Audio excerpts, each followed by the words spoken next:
ശക്തമായ മത്സരം നടക്കുന്ന ഡൽഹി നിയമസഭാ തെരഞ്ഞെടുപ്പിൽ ഇന്ന് വോട്ടെടുപ്പാണ്. ഭരണകക്ഷിയായ ആം ആദ്മി പാർട്ടിയെ അധികാരത്തിൽ നിന്നും പുറത്താക്കാൻ ആഗ്രഹിക്കുന്ന BJPക്കെതിരെ തുടർച്ചയായ മൂന്നാം തവണയും അധികാരത്തിലെത്താൻ ലക്ഷ്യമിടുകയാണ് ആം ആദ്മി പാർട്ടി.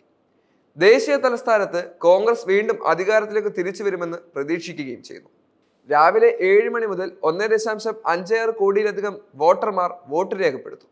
70 മണ്ഡലങ്ങളിലും 699 സ്ഥാനാർത്ഥികളുടെ വിധി നിർണ്ണയിക്കും.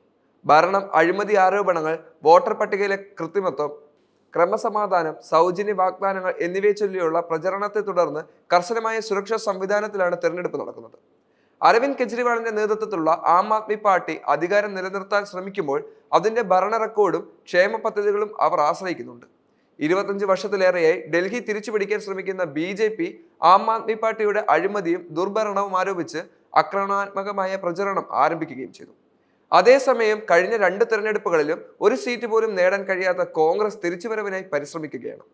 ആം ആദ്മി പാർട്ടിയെ സംബന്ധിച്ചിടത്തോളം പ്രചരണത്തിന് നേതൃത്വം നൽകിയത് കെജ്രിവാളും നഗരത്തിലുടനീളം റാലികൾ നയിച്ച മുഖ്യമന്ത്രി അതിഷിയുമാണ്.